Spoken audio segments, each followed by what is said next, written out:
Hello hi అండి, నేను మీ Shalini. Welcome back to Shalini సర్విల్లు. ఈ రోజు వీడియోలో క్రిస్మస్ ఇంకా న్యూ ఇయర్ స్పెషల్గా చికెన్ లాలీపాప్స్ని ఎలా తయారు చేసుకోవచ్చో చూపిస్తున్నాను.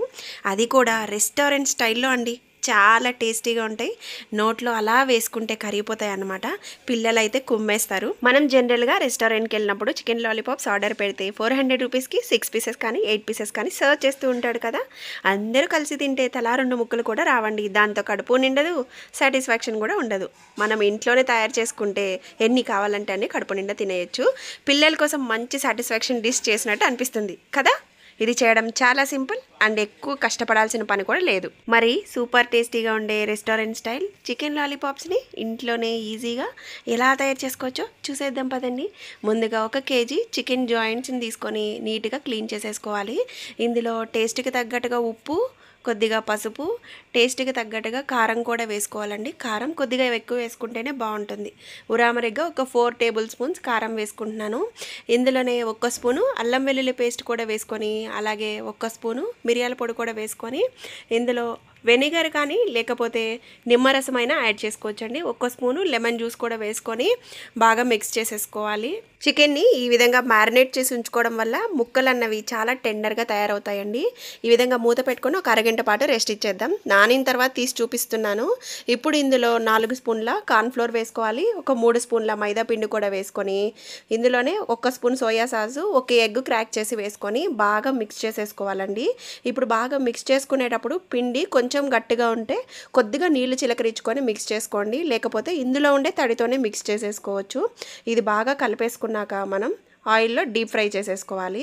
బాగా కలిపేసుకొని ముక్కలన్నీ మళ్ళీ నీట్గా పెట్టేసుకోవాలండి. ఫ్లెష్ అంతా ఒక దగ్గర ఉండేటట్లుగా. వీడియోని స్కిప్ చేయకుండా చూడండి. మధ్య మధ్యలో మంచి టిప్స్ చెప్తాను. చికెన్ని ఏ స్టేజ్లో తీసేసుకోవాలి, ఎలా రెడీ చేసుకోవాలి అన్న విషయం గురించి.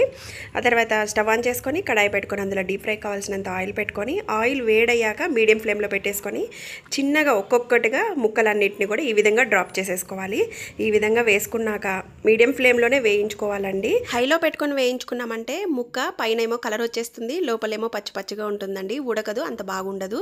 అదే మీడియం ఫ్లేమ్లో పెట్టుకొని ఈ విధంగా ఆయిల్లో నుంచి సౌండ్ తగ్గాక తీసేసుకుంటే ఏంటంటే ముక్క లోపల వరకు ఉడికి చాలా జ్యూసీగా ఉంటుందన్నమాట. ఈ విధంగానే ముక్కలన్నింటినీ కూడా బ్యాచెస్గా ఫ్రై చేసుకొని ఒక ప్లేట్లోకి తీసి ఉంచుకుందాం. లాలీపాప్స్ని ఈ విధంగా ఫ్రై చేసుకున్నాక ఇందులో ఒక మంచి సాస్ ప్రిపేర్ చేసుకుందాం. దాంతోనే రెస్టారెంట్ టేస్ట్ వస్తుందన్నమాట. ఆ తర్వాత ఒక ఫ్రై ప్యాన్ పెట్టుకొని అందులో ఒక 3 స్పూన్ల ఆయిల్ని వేసుకొని, ఆయిల్లో కొద్దిగా అల్లం ముక్కలు, కొద్దిగా వెల్లుల్లిపాయ ముక్కలు, పచ్చిమిర్చి ముక్కలు, ఉల్లికాళ్ళు వేసుకొని 1 నిమిషం పాటు వేయించుకున్నాక అందులోనే 1 spoon schezwan sauce, 1 spoon soya sauce కూడా వేసుకొని మంచిగా మిక్స్ చేసుకోవాలి. ఆ తర్వాత ఒక బౌల్లో 3 స్పూన్ల కార్న్ఫ్లోర్ని వాటర్లో మిక్స్ చేసి ఉంచుకోవాలి. ఈ వాటర్ అంతా కూడా ఈ సాసెస్లో వేసుకొని 1 నిమిషం పాటు మిక్స్ చేసుకున్నాక మనం ఫ్రై చేసుకున్న లాలీపాప్స్ అన్నింటిని కూడా ఇందులోనే వేసేసుకోవాలి. వీడియో క్లిప్లో చూపిస్తున్న విధంగా ఫ్రైడ్ పీసెస్ అన్నీ కూడా వేసుకొని బాగా టాస్ చేసుకోవాలి. ఎంత బాగా టాస్ చేస్తే ఫ్లేవర్స్ అన్నీ కూడా ముక్కలకి అంత బాగా పట్టి రెస్టారెంట్ టేస్ట్ వస్తుందన్నమాట. అంతేనండి, ఇలా ఇంట్లోనే restaurant style spicy and juicy chicken లాలీపాప్ని రెడీ చేసేసుకోవచ్చు. మీరు తప్పకుండా ట్రై చేసి ఎలా వచ్చిందో నాతో కామెంట్ సెక్షన్లో చెప్పండి. ఇలాంటి మరిన్ని రెసిపీస్ కోసం మన ఛానల్ని సబ్స్క్రైబ్ చేయండి. మీకు ఈ వీడియో నచ్చిందా ఫ్రెండ్స్? నచ్చితే లైక్ చేసి మీ ఫేవరెట్ పర్సన్స్కి ఈ వీడియోని షేర్ చేయండి. Thanks for watching.